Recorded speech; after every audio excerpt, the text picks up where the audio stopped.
Hare Krishna, welcome everyone to our Bhagavatam overview class. We'll begin with our prayers. Om Ajnanatirmirandhasya Gyananjana Shalakaya Chakshurun Militam Yena Tasmai Shri Gurave Namaha. Shri Chaitanya Manobhishtam Sthapitam Yena Bhutale Swayam Rupa Kadamahyam Dadati Swapadantikam. Vandeham Shri Guru Shri Yuta Padakamalam Shri Gurun Vaishnavamscha Shri Rupam Sagrajata Sahagana Raghunathanvitam Tam Sajivam Sadvaitam Savadhutam Parijana Sahitam Krishna Chaitanya Devam Shri Radha Krishna Padan Sahagana Lalita Shri Vishakhan Vitamscha He Krishna Karuna Sindhu Dinabandhu Jagatpate Gopesha Gopika Kanta Radha Kanta Namostute Tapta Kanchana Gaurangi Radhe Vrindavaneshwari Vrishabhanu Sute Devi Pranamami Hari Priye Vancha Kalpatarubhyascha Kripa Sindhubhya Evacha Patitanam Pavanebhyo Vaishnavebhyo Namo Namaha Namo Om Vishnupadaya Krishna Pristhaya Bhutale Śrīmate Bhaktivedanta Swami Nitinamine Namaste Saraswati Deve Gauravani Pracharine Nirvishesha Shunyavadi Paschatya Deshatarine Jai Shri Krishna Chaitanya Prabhu Nityananda Shri Advaita Gadadhar Shrivasadi Gaura Bhaktivinoda Hare Krishna Krishna Krishna Hare Hare Hare Rama Rama Rama Hare Hare. Hare Krishna, welcome everyone. We are continuing our discussion from Śrīmad Bhāgavatam. We are on Canto 4. Last time we discussed this beautiful section where Kapiladev, he is giving wonderful instructions. Where Nārada Muni has come to Prācīnabarhi and he is about to give wonderful instructions to Prācīnabarhi.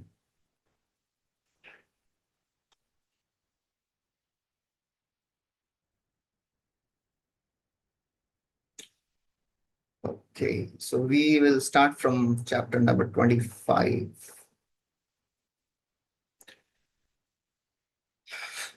So 24 actually, yeah.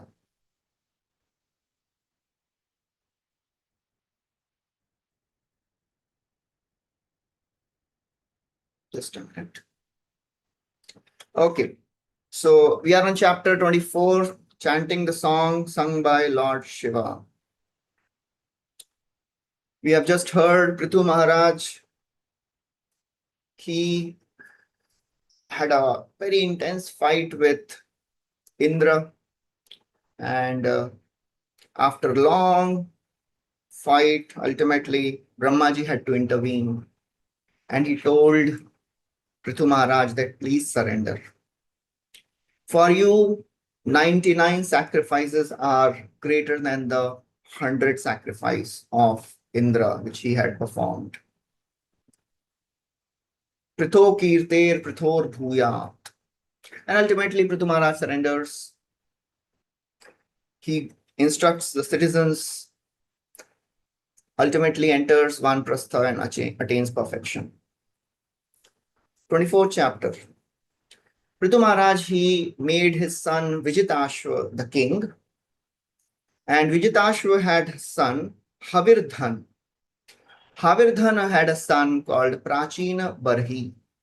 Prācīnabarhi, he was very expert in Karmakanda rituals. But Prācīnabarhi means, Prācīn means towards the eastern side. So what Prācīnabarhi did, he was so expert in Karmakanda, Kriya Kandeshu Nishnata Yogeshu Chakurudvaha. He was expert in yoga, mystic yoga, and he was expert in Karmakanda, ritual sacrifices. He covered the entire surface of the earth with Kusha, pointing towards the east, so that wherever he would go, he could immediately perform a sacrifice. That was the expertise of Prācīnabarhi. He was a great Prajapati. He married Shatadruti. Shatadruti is a daughter of ocean god. From Shatadruti, he had 10 sons. They were called as Prachetas. And on the instruction of his father, of their father, Prachetas went and they did austerity and tapasya for 10,000 years. On the way, they met Lord Shiva. And Lord Shiva was very pleased to give them a wonderful instruction called as Rudra Gita. Yaduktam pati drishtena girishena prasidata tadadhyayanta japantascha pujayantascha samyata. So Lord Shiva, he gave such wonderful instructions to Prachetas, and they meditated with complete mind control and attained perfection. As usual, Vidurji, he became inquisitive. What did Lord Shiva speak to these Prachetas? And first of all, how they got darshan of Lord Shiva? Because it is so very difficult to get darshan of Lord Shiva. Even great sages don't get darshan of Lord Shiva. They didn't even call for him. Why he went there? Because Lord Shiva is self-satisfied. How he came on his own? So all these are the questions asked by Vidurji. So Maitreya Muni, he continues. Prachetas, they traveled westward to perform austerities. On the way, they came to a very beautiful lake. That lake was full of beautiful flowers, lotus flowers, birds. They were singing. As Prachetas were looking at the beauty of this lake, immediately they started hearing first. They started hearing the celestial songs, instruments, and suddenly from that lake emerged Lord Shiva with his associates. Devatas were there, hosts were there. Everybody was there with him. The Lord was very pleased with these Prachetas. And he says, good fortune to you. I know your plan and I have come to give instructions to you. And then Lord Shiva himself explains why he is merciful to Prachetas, because they didn't call for him. Suddenly on his own he is appearing. It is so very unusual. Lord Shiva reveals his heart. That shows what these Devatas value. Devatas are not pleased when somebody worships them for material things. If somebody is a devotee of Krishna, he naturally pleases the Devatas. Yaparam Ramhasa Sakshat Triguna Jiva Sangitat Bhagavantam Vasudeva Prapanna Sapriyosime. Anybody who is Prapanna, surrender to Lord Vasudeva, he is very dear to me. He says, if somebody does 100 lifetimes of austerities, then he can achieve the post of Brahma. 100 sinless lives. And if somebody does greater than this, they can achieve Lord Shiva. But nobody can achieve Vaikuntha by all these things. Vaikuntha is achieved only by unalloyed devotional service. Therefore, I will teach you this very, very special mantra. Because you all are devotees of Lord, you all are very dear to me. And then Lord Shiva speaks something very wonderful. He says, and I know I am also very dear to the devotees of Lord Vishnu. That's how Lord Shiva is a very, very special personality for all the devotees. Vaishnavanam yatha shambhu.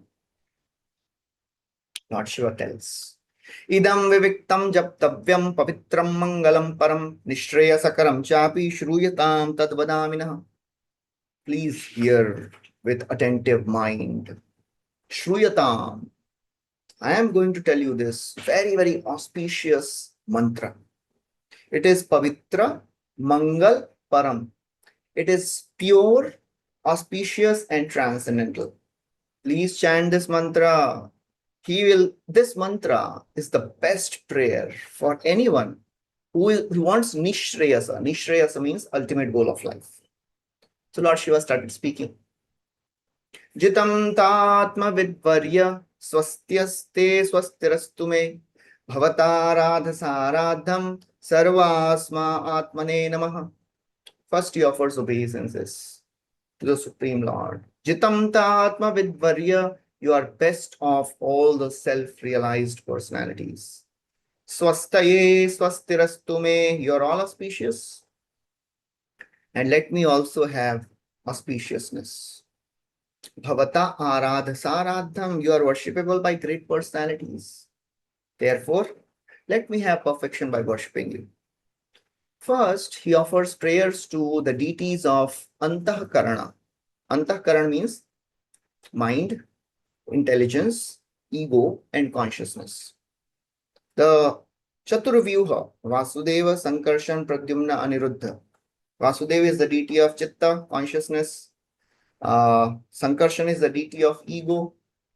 Aniruddha is the deity of mind, and Pradyumna is the deity of intelligence. He offers prayers to all the deities of the Antahkarana and all the elemental deities. Surya, Agni, Chandra, Vayu, Nabha. Ultimately offers prayers to Lord Krishna also. Why he's offering these prayers to the deities? Because as a very humble soul, he's showing that a devotee should never feel that he is qualified to offer worship. So therefore, he is purifying his body and the mind and antahkarana before offering prayers. And then he prays to see the Lord. Beautiful prayers he offers. Darshanam no didrikshunam dehi bhāgavatārshitam rūpam priyatamam svanam sarvendriya gunanjanam darshanam no didrikshunam. O Supreme Lord, please give your darshanam. Dehi bhāgavatārshitam. Your form is very, very beautiful. Rupam priyatamam. It is the only form which satisfies all the senses. It satisfies the hankering of the mind. Chaitanya Gosain Radila Amrite Radhar Sarvendriya Tripta Hoy Śravaṇe Yahar. By chanting the glories of the Lord, Sri Chaitanya Mahaprabhu, all the senses are purified.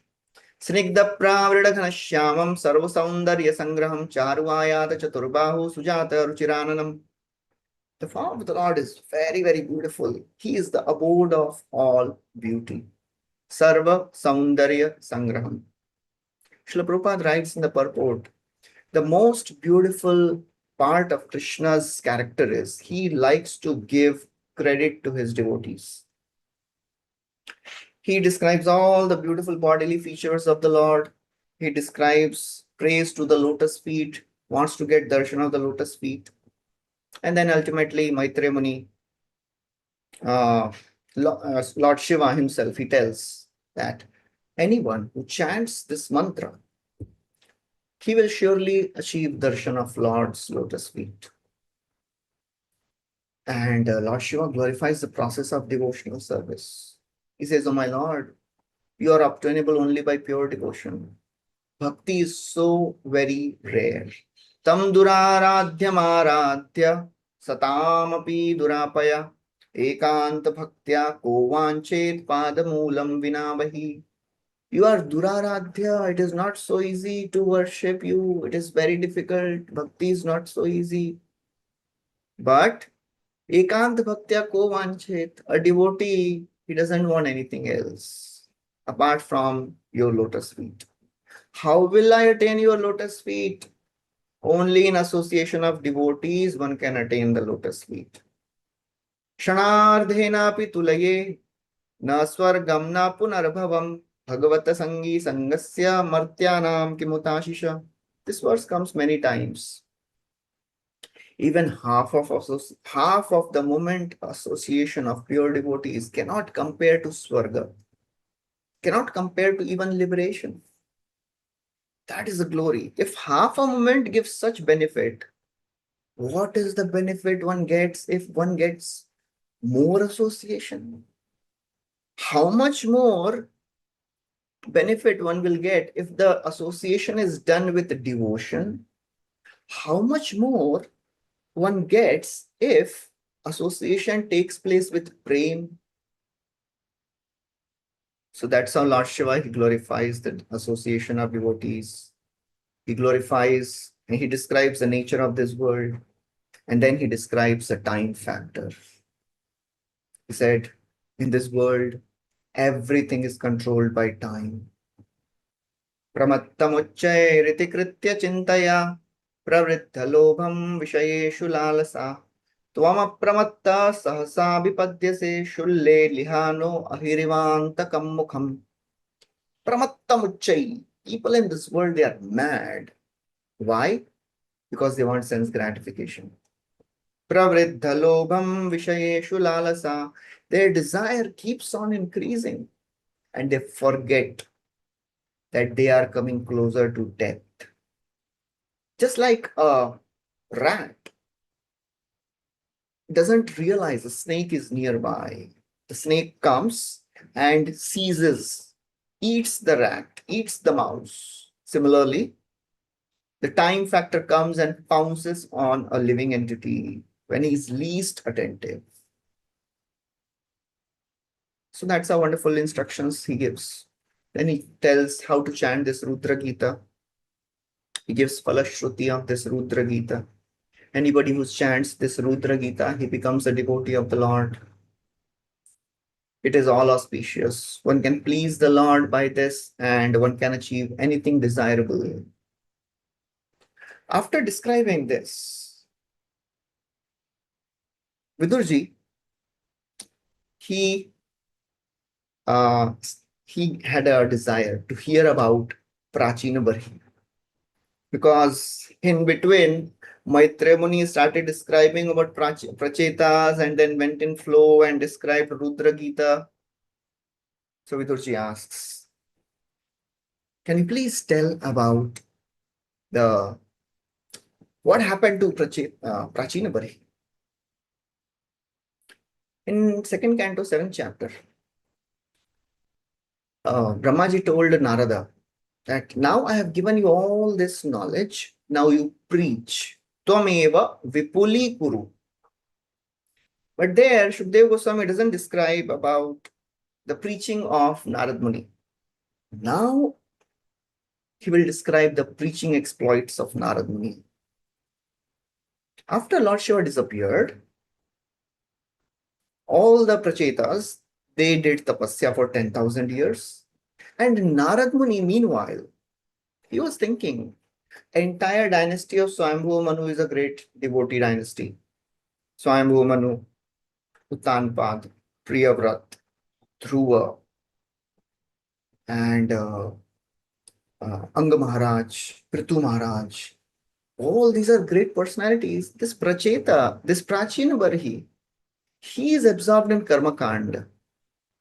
So he's thinking, I have delivered an entire dynasty of Swayambhu Manu. I should help him also. That is beauty of a devotee.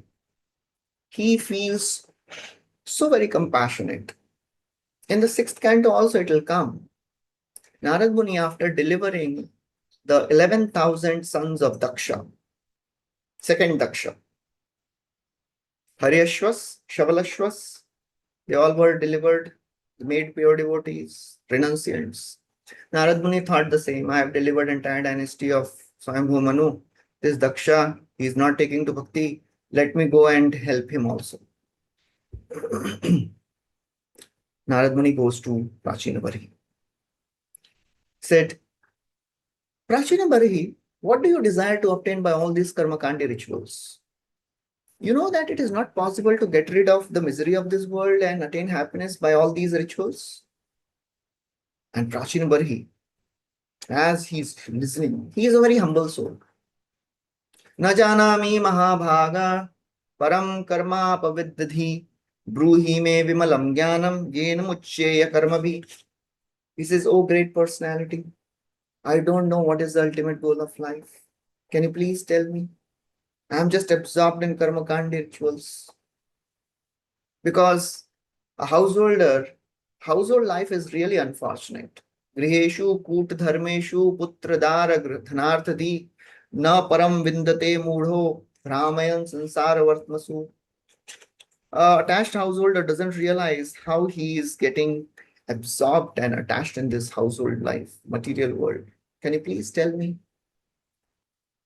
So in order to make Prācīnabarhi detached from materialistic activities, now Nārada Muni starts. Nārada Muni gives a PowerPoint presentation. By his mystic power, he shows Prācīnabarhi what is awaiting for him in the future. He shows him all the animals which he has killed in sacrifice. They are all waiting to kill him, to pierce him with their horns. Prabhupada writes, although Prācīnabarhi was doing Vedic sacrifices, but overindulgence in animal sacrifice is risky, because as soon as there is little discrepancy, if the animal, ideally in sacrifice, animal should be given a life back. He should be given a new body or a human body. That was the power of the sages, the priests. But if many things are done in quick succession, naturally some discrepancy may happen. And if the animal doesn't get a new life, a human body, who is responsible? Yajman is responsible. So therefore, Nārada Muni, he thought, let me enlighten this king by telling a wonderful story. And I'll tell him the story of a Kshatriya king, because he is also a Kshatriya. So he can relate to a Kshatriya king's story. He starts. Long ago, I'll tell you a story which has happened long ago. Asit Puranjano Nama Raja Rajan Brihashrava Tasya Avigyata Namasit Sakha Avigyata Cheshtita. There was a great king. His name was Puranjana. And his fame was spread all over. Brihashrava. He had a friend, a known friend. His name was Avigyat. So now this Puranjana, he is representing a living entity, a soul who has Kshatriya inclinations, because he wanted to tell the story to Prācīnabarhi. So he is a Kshatriya soul. That means a soul which is in the body of a Kshatriya. This king, Kshatriya king, he was searching for a kingdom. He went through so many places. He could not find a suitable place. That's how a living entity is wandering in this material world. Bhramayan sarva bhutani. Searching for a nice species. But unfortunately, no species is auspicious. No species gives all the happiness. Ultimately, on the southern side of Himalayas, he found a nice kingdom, a city of 9 gates. The city of 9 gates is the human body, which has 9 holes: 2 eyes, nostril, mouth, 2 ears, anus, and genitals. 9 holes. As he's moving in the city of 9 gates, the beautiful description of the city is just given there. Ultimately, suddenly he found a very beautiful lady moving around in the garden of this city. This beautiful lady is the materially contaminated dharmic intelligence. That means a living entity, he is a pious soul, and therefore pious soul has a dharmic intelligence. So as soon as he sees this beautiful lady, and this beautiful lady was not alone, he had 10 servants. The intelligence is always served by 10 senses, and each servant had unlimited wives. That means we have unlimited desires to enjoy in this world. As soon as this Puranjana saw this beautiful lady, he got attracted to her smiling face, eyebrows, and he became afflicted by Cupid. He approached this intelligence, approached this lady. So a living entity, by his own free will, gets trapped in this material world and gets a material intelligence. Puranjani starts inquiring this lady, Her name is Puranjani. Oh, my dear lotus-eyed one, who are you? Who is your father? Whose daughter are you? Where are you coming from? What's the purpose of your coming here? Why are you roaming around? Who are these 11 servants? That means 10 servants and one master, that is mind, the 10 senses and the mind. And Puranjan saw that this lady also was protected by a snake, 5-hooded snake. Who is this snake? Who are you? Are you Bhavani? Are you Lakshmi? But I don't think so you are Lakshmi because you don't have lotus in your hand. This lotus is the lotus of discrimination. Materially contaminated intelligence throws away this lotus of discrimination, doesn't understand that this world will not give pleasure. But I don't think you are Lakshmi because you don't have lotus. I don't think you are Bhavani because celestial ladies, they don't touch their feet on the ground. So who are you? I am really attracted to you. Can you please tell me who are you? He says, and then she says, I don't know who am I. I don't know my name. I don't know who has begotten me. I don't know which family I belong to. I only know that I am existing. That means the living entity is ignorant of his origin. Material intelligence can't tell us when we came in this material world.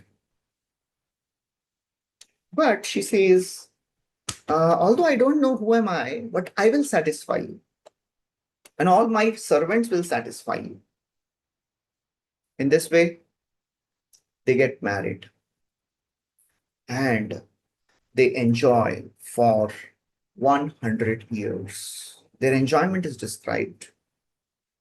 This Puranjan, he enjoyed in the city of 9 gates. That means the living entity, when he gets the material intelligence, he learns how to enjoy. He was completely captivated by his wife. That means living entity just follows what the intelligence says. When she would get up, he would also get up. When she would lie down, he would also lie down. Whatever she did, she drank, dined, chewed, sang, cried, laughed. Everything was imitated by Puranjan. In this way, the living entity just follows the intelligence. Before that, Nārada Muni describes the city of 9 gates. He describes that this Puranjan would go through these gates to various cities and enjoys that city. That means when living entity sees, he is going through the gate of the eyes and he is enjoying the objects of the world. So that's how he describes. 26th chapter, Nārada Muni creates another allegory.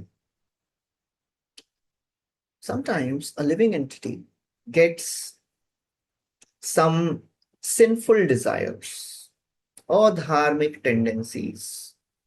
He gets absorbed in tamogun and he gets attracted by something forbidden.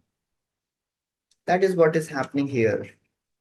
Puranjan, one time, he took his chariot. That chariot is again the chariot of the body. So Nārada Muni is again creating another allegory, chariot of the body. He took his bow. That bow represents the absorption of being the enjoyer. He describes the chariot of the body very nicely, how the chariot had wheels and an axle. He had a quiver. He had 2 very powerful explosive arrows. That explosive arrow is ahamta and mamata.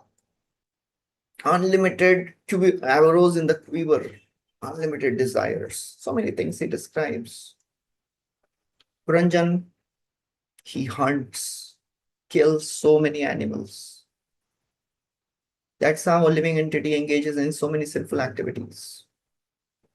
After killing for so many hours, ultimately he understood. He became tired.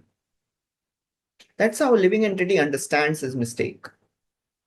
He returns back, takes bath, puts on decorations, ornaments. That's how a living entity, when he realizes his mistake, he repents, he takes shelter of spiritual personalities, the teachers, and gets purified by taking bath. He eats, that means he eats proper food. And then ultimately he starts searching for his wife. He could not find his wife. That means if somebody indulges in sinful activities, it is not so easy to come back to dharmic intelligence. It takes a long time to search. Even though we want to become dharmic, our sinful tendencies keep on pushing us. He asks the servants, "Where is your mistress?" They say, "We don't know why she has acquired this state. She's lying down on the ground." Ultimately, he finds his intelligence. He tries to pacify her. She's not getting pacified. That's how it is not so easy to get dharmic intelligence.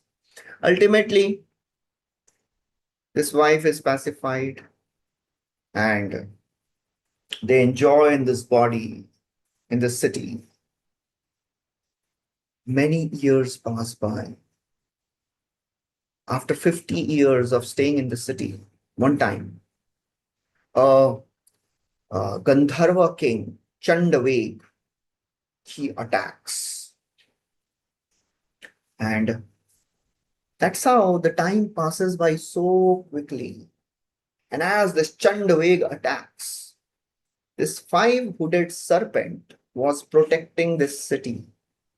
And this snake said, "Till the time I am there, you can't do anything." That's how, even if somebody is 50 years old, but still the body is strong. The life air is not weak yet.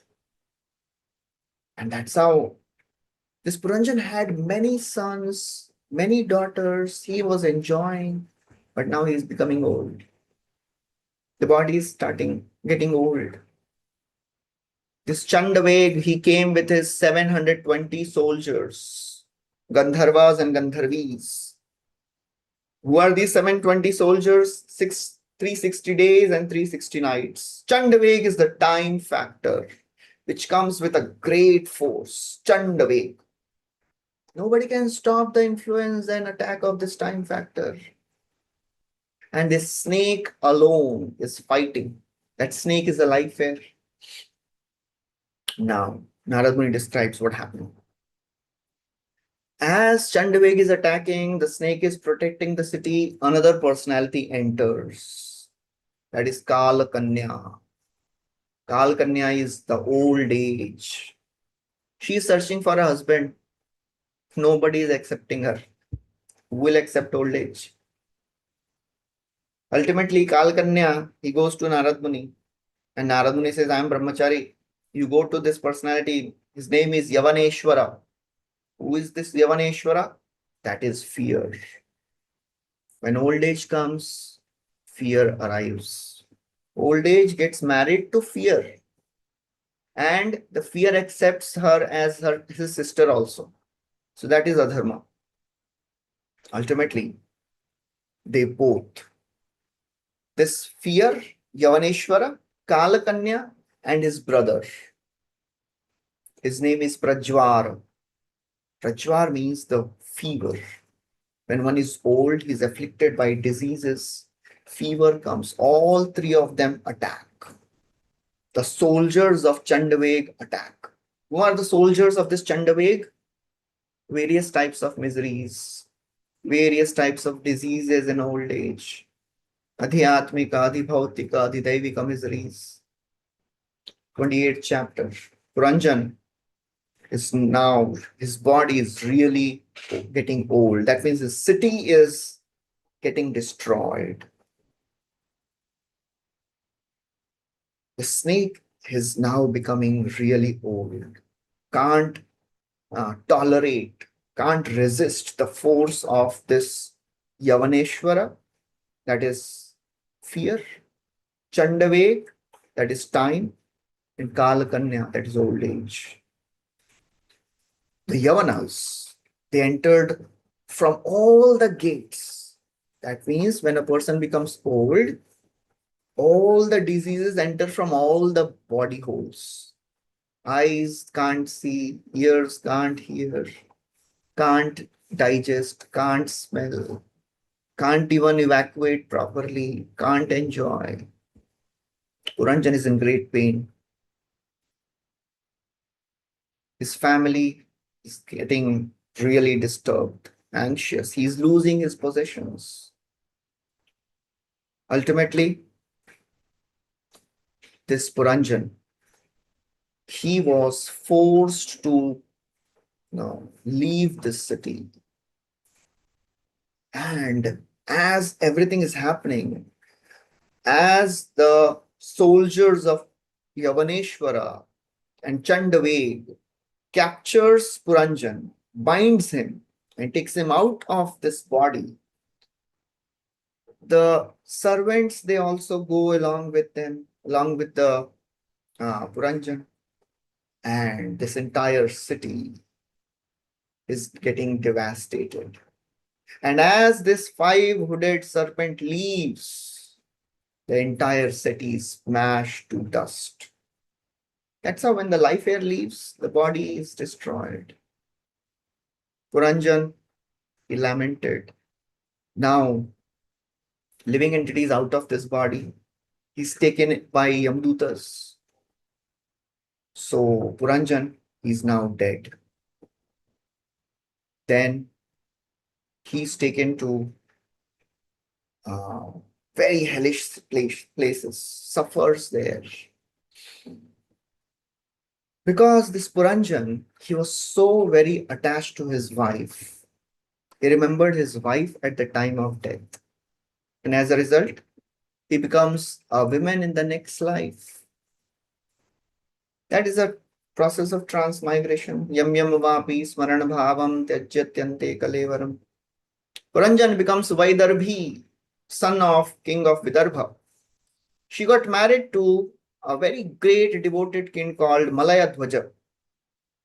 That's how when a living entity, because of some sukriti, he gets a spiritual master.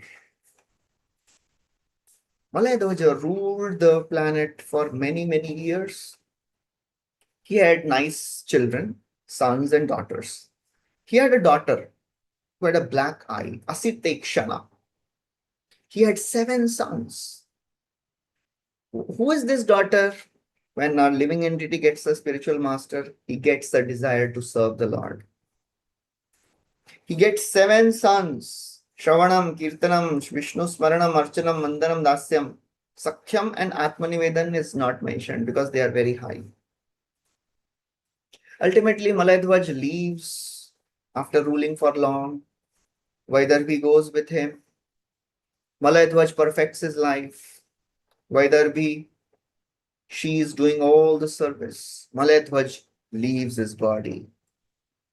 And Vidarbhi is crying. That time, that avigyata friend who is not even acknowledged, that arrives in the form of a Brahman. Who is this avigyata friend? That is Paramatma. He's always there with us. He says, I'm your friend. You have left me, but I have not left you. So this Brahmana reminds Vidarbhi of transmigration. He describes the city of 9 gates.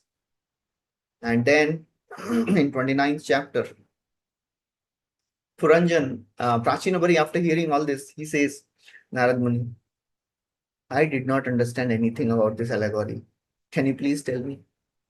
So in 29th chapter again, Nārada Muni describes how the living entity is moving around in this world. Shutparito yatha deenam sarameyam griham griham charan vinnanti addeenam dandam modanameva.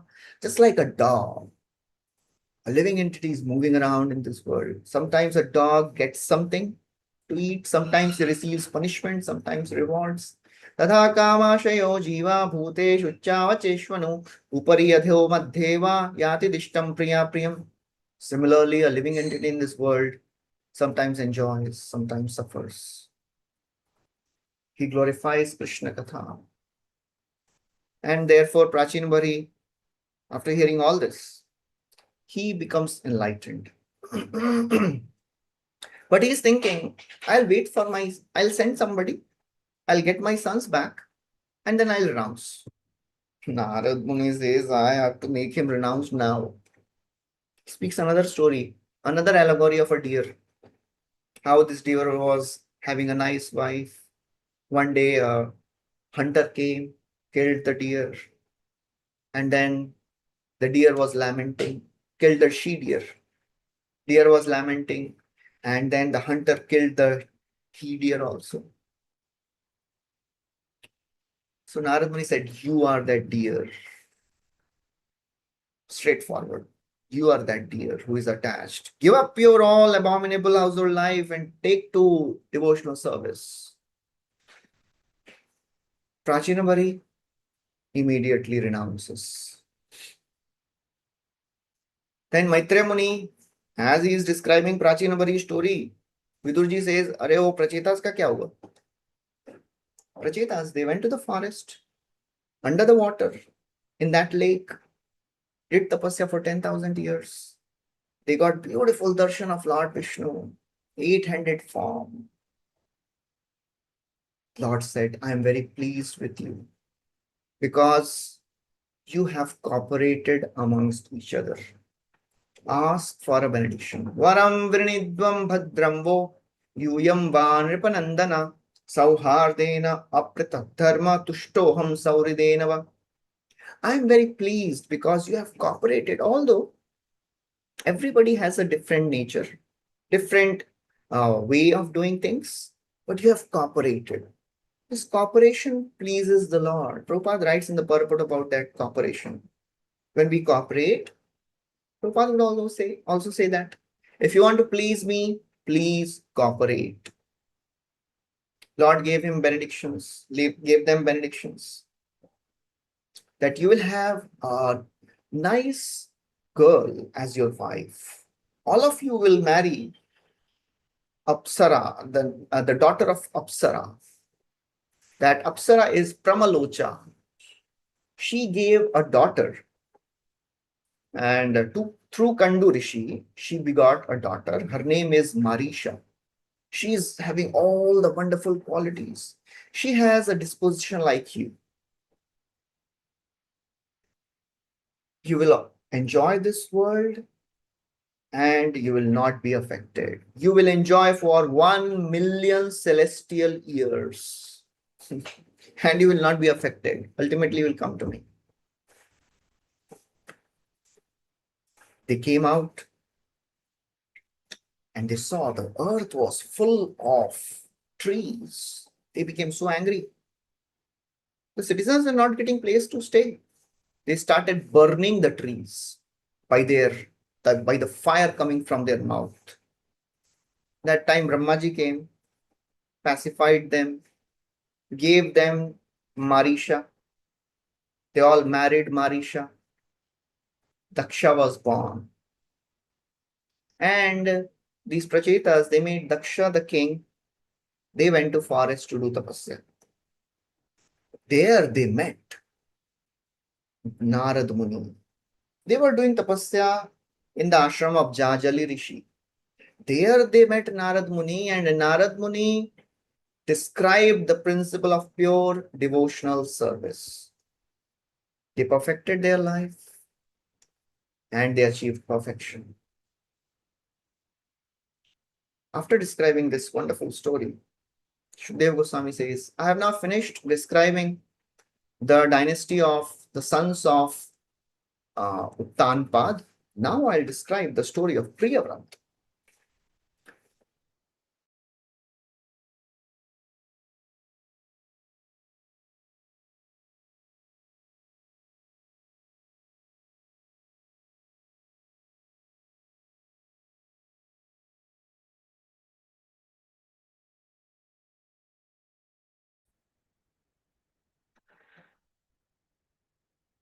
Sorry. So Priyavrat, Shukadeva Goswami says that Priyavrat, he was a liberated soul. He was staying in the ashram of Nārada Muni. And then Swayambhu Manu came.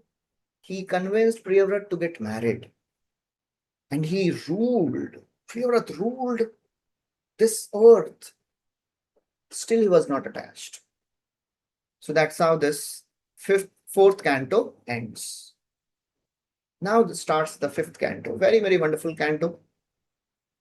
So far we have heard two topics of ŚrīMAD Bhāgavatam. Sarga and Visarga. That Sarga, Visarga, primary creation by the Supreme Lord, secondary creation by Brahmaji. Now starts Sthan. The fifth canto is Sthan. Sthan means the place. Of course, the first half of this fifth canto is continuation of creation of Brahmaji. After that, the creation of this material universe will start. That is the Sthanam. Shukadeva Goswami, he starts. Because Parikshit, he had a big doubt. Priyavrato Bhagavata Atma Rama Katham Mune Grihe Ramata Yanmula Karma Bandha Parabhava. Priyavrat, you said he was Atmaram. He was a Mahabhagavat. How is it that a Mahabhagavat Atmaram, he became attached to household life? Why he entered household life first of all? Grihe Aramat, because household life has two problems. It is a root cause of bondage and it defeats the mission of human life.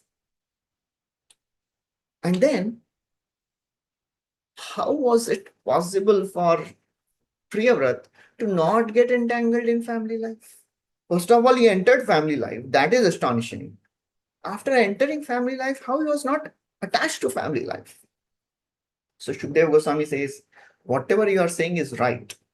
But it was not there in the case of Priyavrat, because Priyavrat was a great devotee of the Lord. What is difficult for a devotee of the Lord?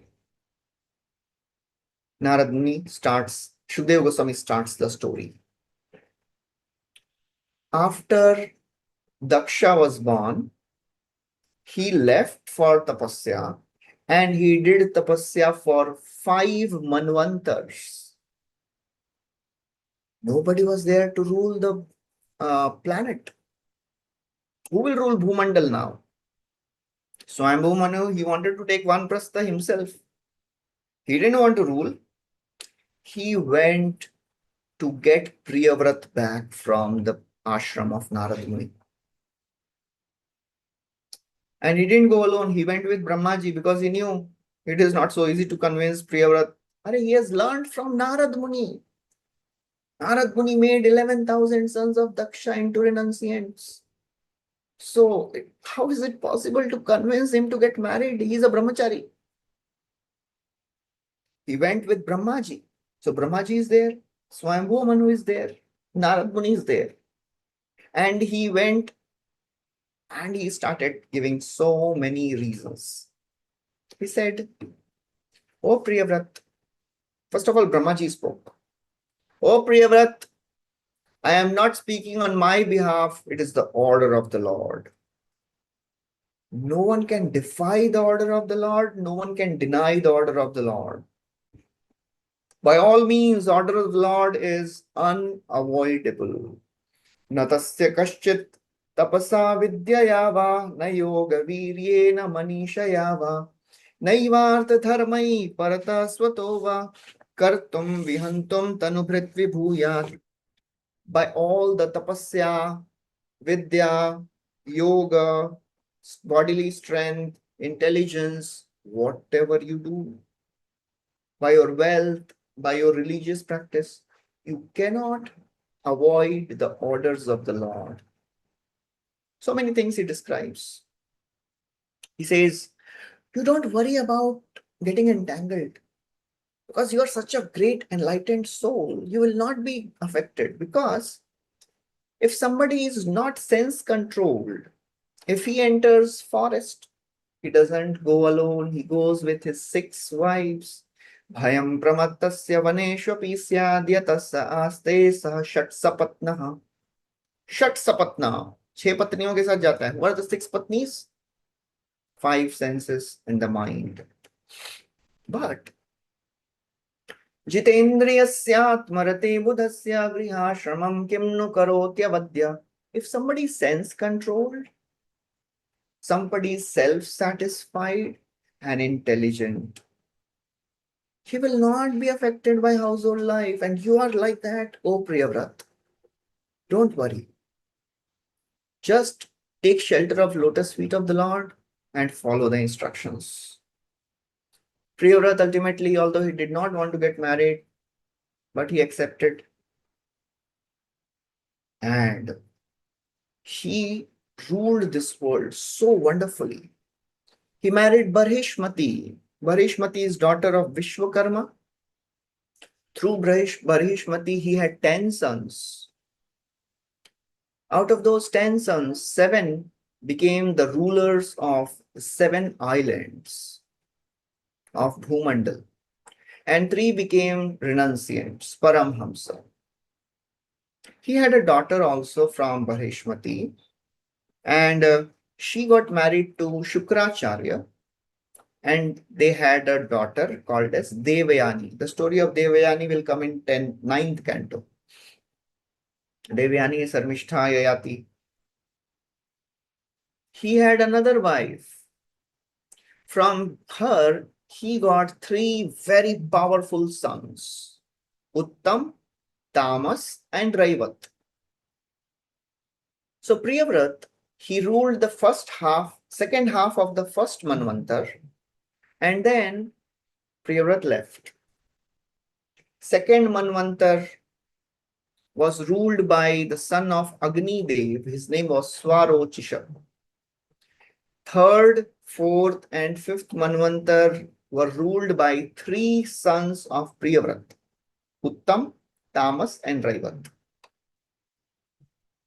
So the first 7 sons of Barhishmati, their names are mentioned: Agnidra, Idhma Jihva, Yagyabahu, Hiranyareta, Hritaprishta, Medhatithi, and Vitihotra. These 7 personalities, they became the rulers of the 7 islands. Priyavrat, he was such a powerful personality. How many years he ruled this Bhumandal? He ruled for 11 Arbuda years. Arbuda year means 1 Arbuda is 10 crore. That means he ruled for 110 crore years. He was such a powerful personality. One time, he became dissatisfied with the movement of the sun around Meru mountain. Because Meru mountain, it is a big mountain in the center of Bhumandal. So when the sun moves around this Meru mountain, the other side of the Bhumandal becomes dark. So he was dissatisfied. He became second sun, and he started moving on the other side of the chariot of Surya Dev. He created bigger and bigger chariots as he was moving around this Sumeru mountain. The wheels of the chariot, this chariot had a very special feature. It had only one wheel, and successively he moved around this Meru mountain in circles on Bhumandal, and this bigger and bigger wheels created 7 oceans, and the portion between 2 oceans became 7 islands. Parikshit Maharaj was surprised. How could somebody do this? So Shukdev Goswami says, what is so difficult? Anybody who worships the Supreme Lord, he can cross the material existence. What to speak of creating something? Naivam vida purushakara urukramasya pumsam tadangri rajasajita shadgunanam chitram vidura vigata sakridadadita yannamadhe madhuna sajahati bandham. It is not astonishing for a devotee of the Lord to do all this. Devotees have unlimited powers, just that they don't exhibit it. Just by practicing devotional service, one can transcend the Shadvikar: hunger, thirst, lamentation, illusion, old age, and death. What is so surprising for a devotee? Even an untouchable can do all these things. Even an untouchable can cross the ocean of material existence. So a devotee can do anything. After ruling this planet for 110 crore years, Priyavrat, he renounced the world, thinking that how materialistic I am. I was absorbed in family life. I was controlled by my wife. He renounced this world. He attained perfection. His wife was so beautiful, but she left her like a dead body. After Priyavrat left, before that he made Agnidra, all these 7 sons, he made them the rulers of entire Bhumandal. Agnidra became the ruler of Jambu Dvipa.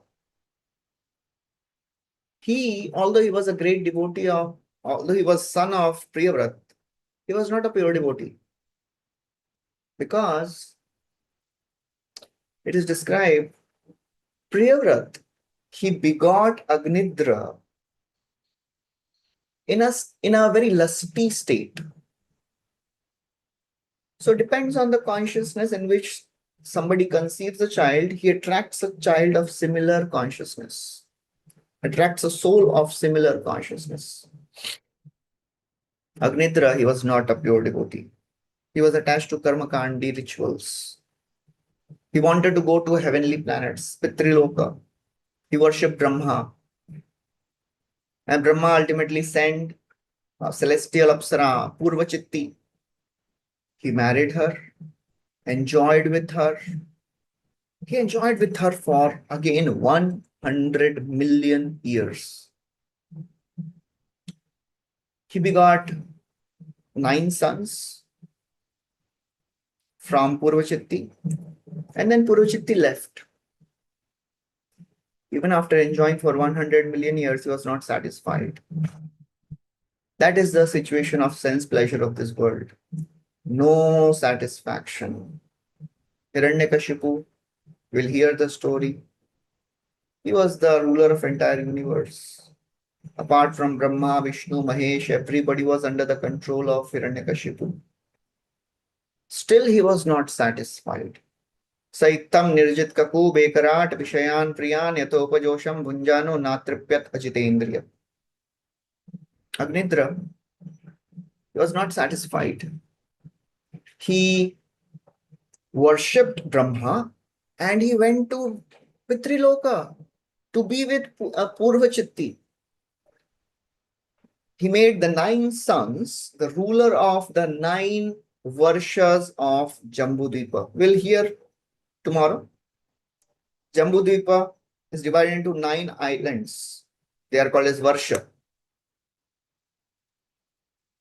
He had 9 sons: Nabhi, Kimpurusha, Harivarsha, Ilavrata, Ramyaka, Hiranmaya, Kuru, Bhadrashva, and Ketumal. On these 9 sons, the 9 parts of Jambudvipa are named.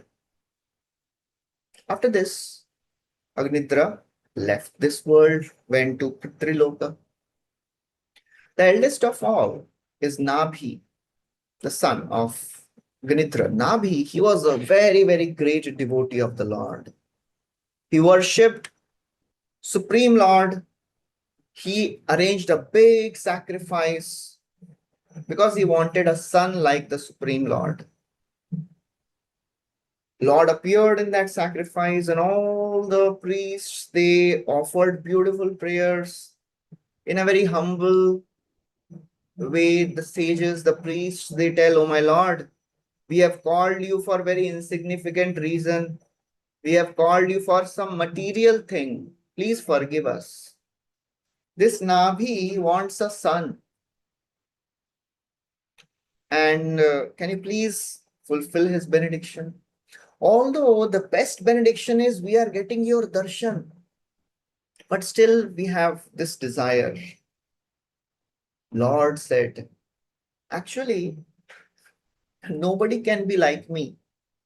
Therefore, I'll become the son of Nabhi. So Lord becomes the son of Nabhi, and his name is Rishabhadev. That's how starts the 4th chapter. Rishabhadev was such a great personality. So, the mother of Rishabhadev her name is Meru Devi. Nabhi and Meru Devi. They gave birth to Rishabhadev. Rishabha, the word means the best of all the human beings. Rishabhadev was such a powerful personality. On his name, this planet Earth, this Bharatavarsha, became known as Ajnabhavarsha. And it was Ajnabhavarsha, and Rishabhadev, he ruled such wonderfully. And that entire Varsha is glorified. Rishabhadev, he begot many, many wonderful sons. He was such a powerful personality. Supreme Lord himself. He did sacrifices.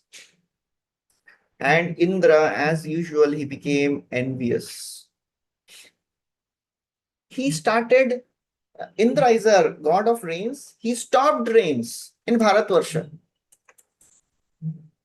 So Rishabhadev, what he did, he used his own powers and started showering rains in Bharatvarsha. That was the power. Supreme Lord, what he cannot do. Nabhi, he was so very affectionate to his child.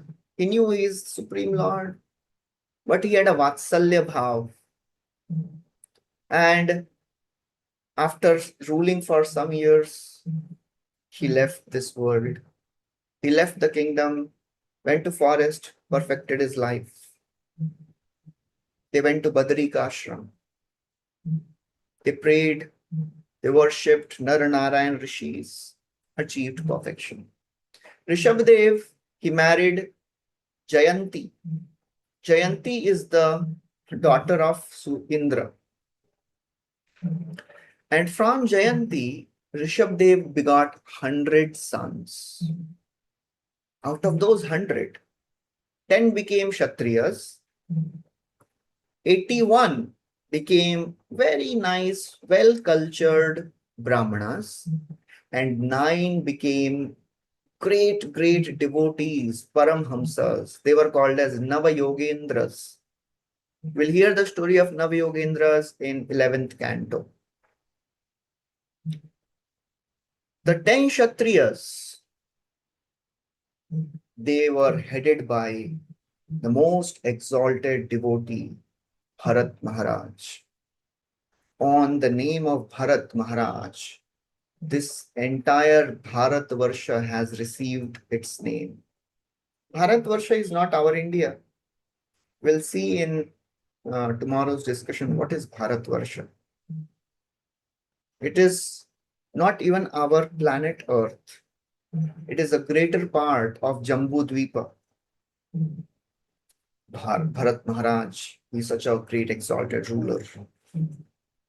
One time, Rishabhadev was touring this planet, Jambu Dvipa, this Bharatvarsha, along with his sons. And at one place in Brahmavarta, he arranged a huge sabha. In that great assembly, with all the citizens, Rishabdev started instructing his sons. Fifth chapter is a very special chapter. Lord Rishabdev's teachings to his sons. Srila Prabhupada would quote many of these verses repeatedly. In order to establish the principles of devotional service, Rishabdev, first he describes that one should not enjoy in this world. Nayam deho deha bhajam niloke kashtan kaman narhati vidbhujam ye tapo divyam putrakayena sattvam shuddhyed yasmad brahma saukhyam tvanantam. Ayam deha, this body, anybody who has achieved this human body, nriloke, naraloka, if somebody receives human body, kashtan kaman, and if he enjoys, he tries to get sense gratification, which gives only kashta. The pleasures of this world, they are pregnant with misery. As Krishna says in Bhagavad Gita, Yehi samsparshaja bhoga dukkhayo naya evate. Therefore, O my sons, please practice tapasya. Tapo divyam, divya tapasya. That means practice devotional service. Shuddhyed yasmad, because practice of devotional service purifies the body. Brahma saukhyam, one attains unlimited bliss. From human body, one may fall down. Therefore, there is a way to escape this fall down. Associate with devotees. Mahadsevam dvaramahur vimukte tamo dvaram yoshitam sangi sangam mahantaste samachitta prasanta vimanyavassurita sadhavoye.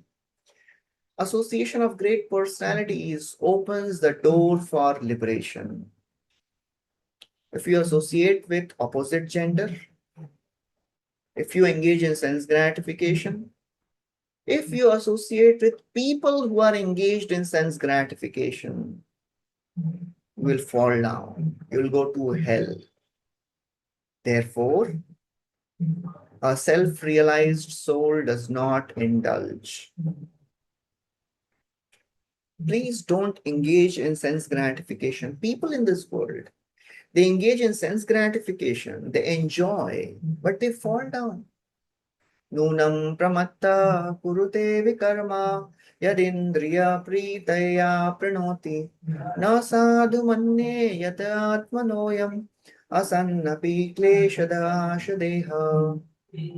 People are completely mad. Pramatta, prakrishta rupena matta. पूरे पागल हैं. Why? They are doing sense gratification. They want pleasure. For getting pleasure, they do sinful things. What is this nonsense? Not good. Na sadhu manye, because this body is kleshda. ये शरीर बनाया ही है दुख देने के लिए. Brahma ji has created this body for this only, to give pain. We heard in the previous cantos, Brahma ji, he says, what type of body I have created? Shuttritridhatu birima muhurardhyamana shitoshnavat varsha itarittaracha kamagnina chuturusha jasudurvarena sampashyato manaurukramasidate me. What type of body I have created? These living entities are suffering royally. Inside, from inside, hunger, thirst, kapha, vata, pitta, always disturbed. Outside, heat, cold, rains. And on subtle level, desires are burning like fire. Anger is never satisfied. So dukh de banaya hi, sharir banaya hai dukh dene ke liye. Klesh da. You don't try to win over this material nature. Because anybody who takes birth, please understand, he is born defeated. Everybody is defeated in this world. Parabhavat tavat abodh jato. We are born ignorant, we are born defeated. Therefore, oh my sons, please be careful of association with opposite gender.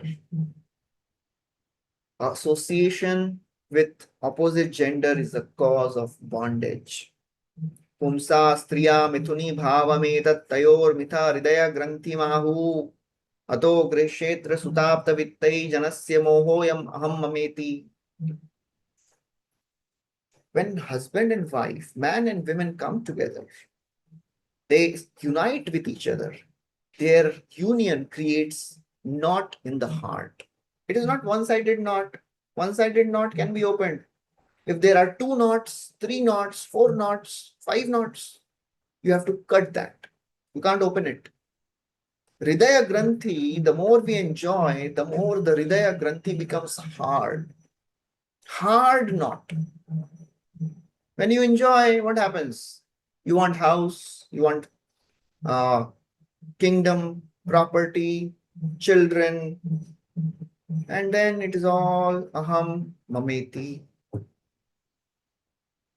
Therefore, when one engages in pure devotional service, the knots are slackened. Ultimately, one gets liberated. O my sons, one should not become father, mother, teacher, husband, wife, if one cannot deliver the subordinates from the cycle of birth and death. Guru na sasya, swajano na sasya, pita na sasya, janani na sasya, daivam na sasya, napatisya sasya, namochayedya samupeta mrityum. So sons of Rishabdeva may ask, where do we find devotee? Where do we find the Lord? Rishabdev says, it is not difficult for you. I am the Supreme Lord. And your brother, elder brother, Bharat, he is the best of the devotees. Please serve him. Rishabdev ultimately renounces the world. He starts traveling like a avadhuta, a madman. He would stay naked. People would criticize him, insult him. They would throw stones at him. They would pass foul air. They would sometimes throw stool urine on him. He would be completely unaffected. He took the mentality of a python, ajgar vritti. He would stay at one place only. He would eat. He would pass stool and urine at one place. He would smear his body with his stool. Interestingly, his stool would be so fragrant. It would make 80 miles of area fragrant. That is Supreme Lord. He was completely indifferent to all the insults. Rishabdev, he was so powerful. When he was doing this Jada Yoga, mystic Siddhis approached him. Rishabdev did not accept them. Shukdev Goswami says, why Rishabdev didn't accept the mystic Siddhis? He was Supreme Lord, completely aloof of all the attachments. Shukdev Goswami describes the nature of the mind. Nobody should trust the mind. Mind is so very cunning. It is like an unchaste wife. It is like a very, very low-class servant. The master believes and trusts this servant. First of all, the servant, he shows good behavior, wins the trust of the master, and then cheats the master. That's how the mind is. If you think now mind is pacified, now mind is controlled, at the least expected moment, mind will show its colors. Rishabdev ultimately, he was in the forest and he invoked the fire element in the body, and the forest fire started, and he ended his pastimes in this material world. That's how Rishabhdev's wonderful story ends. Parikshit Maharaj, hearing all this, he started thinking, wow, such great is the dynasty of Priyavrat. Rishabhdev, the Supreme Lord, appeared in his dynasty. Such is the great dynasty of Uttanpad. He got Prithu Maharaj. He got Kapila Dev. Such is the great dynasty of Raghu Vamsha. Lord Ramchandra appeared. Such is wonderful dynasty of Yadus. Krishna appeared. Nobody appeared in my dynasty. Shukadeva Goswami, to pacify Parikshit Maharaj, he speaks the very beautiful verse. He says, O Parikshit, do you know what you have? You have received pure devotional service. Rajan Patir Gururalam Bhavatam Yadunam Daivam Priya Kulpati Kvacha Kinkarova Astveva Manga Bhagavan Bhajatam Mukundo Muktim Dadati Karichit Smana Bhakti Yogam. O Parikshit, O Rajan, Krishna became your friend, master, worshipable deity. He is everything for Yadus and Pandavas. Because they are such great devotees. You are such a great devotee. Krishna was there in your dynasty always. Please understand, Krishna will give everything, but he will not give devotion so easily. He'll give bhakti, bhukti, enjoyment of this world you want, Krishna will give. You want mukti, he will give. He will not give bhakti yoga so easily. Krishna yadi chute bhakte bhukti mukti diya, kabhu Krishna premana den rakhe na lukaya. He gives pure devotional service only to a person who has pure heart, who is endeavoring. Now, Bharat Maharaj, he started ruling this Bharatvarsha. His rule was described. He was such a great devotee, Mahabhagavat. He had 5 wonderful sons. Formerly, this Bharatvarsha was known as Ajanabha Varsha. After Bharat Maharaj started ruling, it became Bharatvarsha. Whatever he had ruled from his father and grandfather, he was ruling wonderfully. Bharat Maharaj, he performed so many sacrifices to please the Lord. And ultimately, after ruling for 1 crore years, he had all his senses very young. Still he renounced. Yo dustvejan dar sutan surid rajyam ridis prisha jaho yuvaiva mallavat uttam shlokalalasa. He gave up his wife, sons, kingdom, property, wealth, just like a person passes stool and doesn't even look at it. That was the nature of Bharat Maharaj's renunciation. He went to the forest on the banks of, he went to Pulaha Ashram on the bank of Gandaki, started worshipping the Lord. He was alone. That was the most important factor which changed everything. He was alone. He didn't have association of devotees. Therefore, he got deviated. Of course, this entire story which we are about to hear, it is planned by the Lord. It was orchestrated by the Lord because Lord wanted to expedite the liberation of Bharat Maharaj. You should not think that Bharat Maharaj fell down because of his conditionings. It is a lesson for all of us. For Bharat Maharaj, it was plan of the Lord.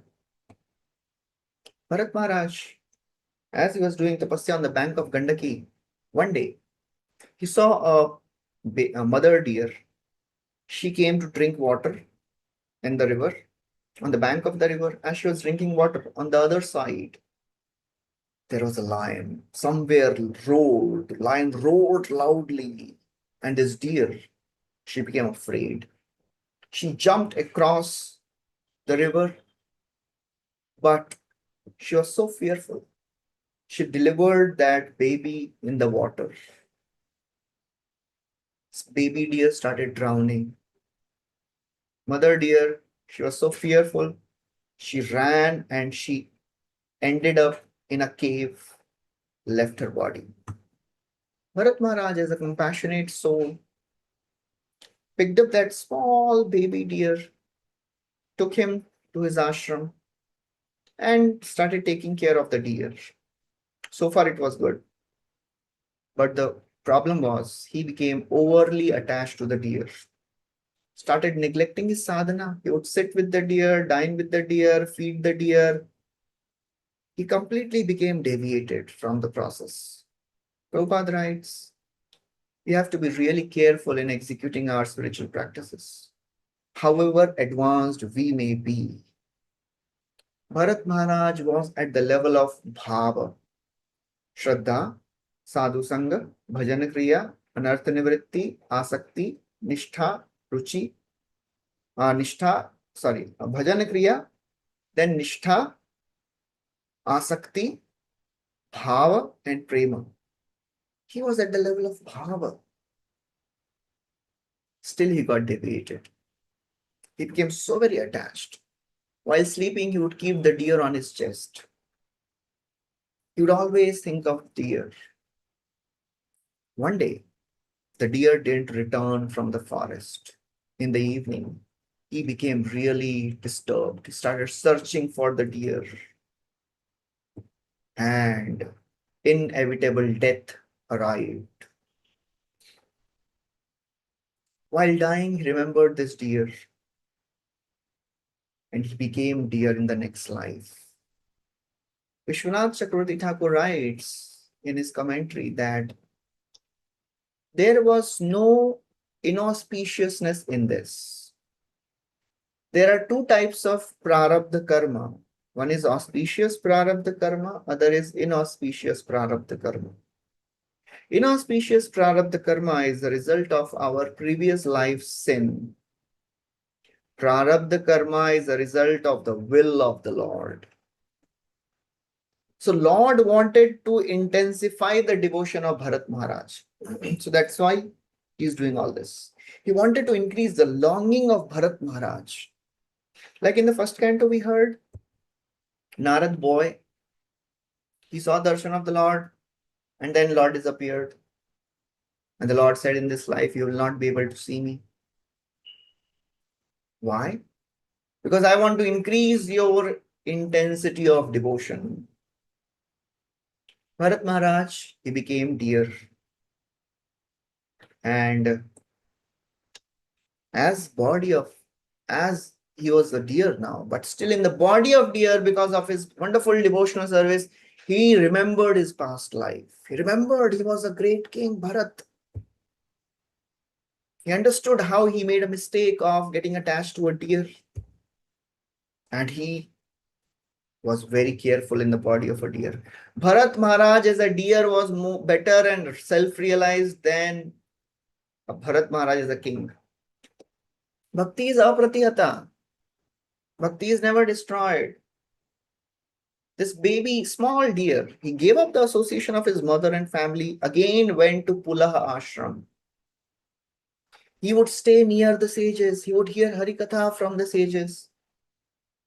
And in this way, remembering the Lord, he gave up his deer body and achieved a body of a Brahmana.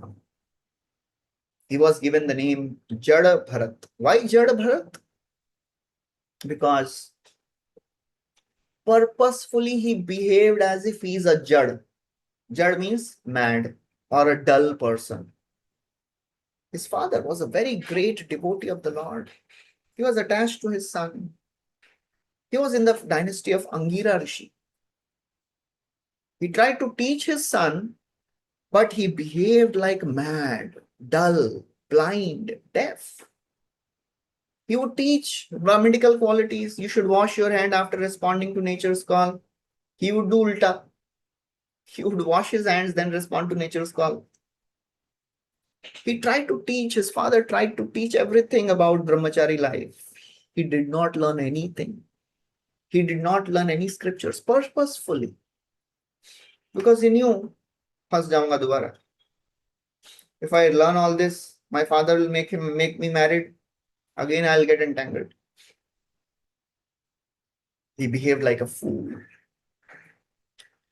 Meanwhile, in due course of time, his father died. His stepbrothers, he had two wives. His father had two wives. Those stepbrothers, they didn't treat him properly. They would give him burnt rice to eat. They would make him work like an animal.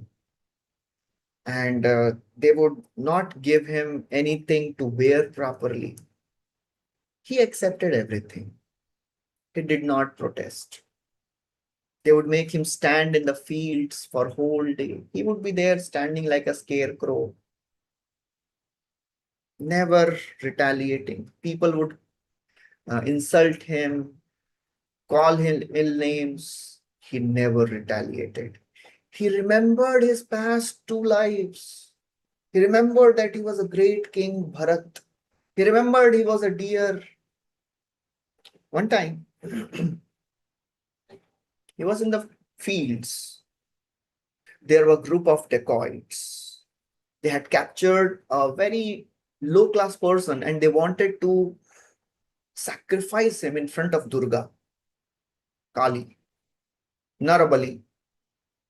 They had captured this Narapashu and they wanted to do this Narabali. Somehow this person escaped. So these dacoits were searching for another person, Narapashu. Narapashu means a human being who is dull like an animal. They found Jada Bharat sitting in the fields. They thought he's a nice person. Captured him, arrested him, brought him to this temple of Kali, bathed him nicely, fed him nicely, decorated him with nice garments, and they were about to kill. As they placed Jad Bharat on that sacrificial altar, Jad Bharat did not retaliate so far, just passive. Mother Bhavani, goddess Kali, could not tolerate a pure devotee of the Lord being killed. The deity of Bhavani, Kali, burst open and Kali appeared with all her associates, with swords and daggers. They started cutting off the heads of all the dacoits, drinking their blood, playing with the skulls and the heads like balls.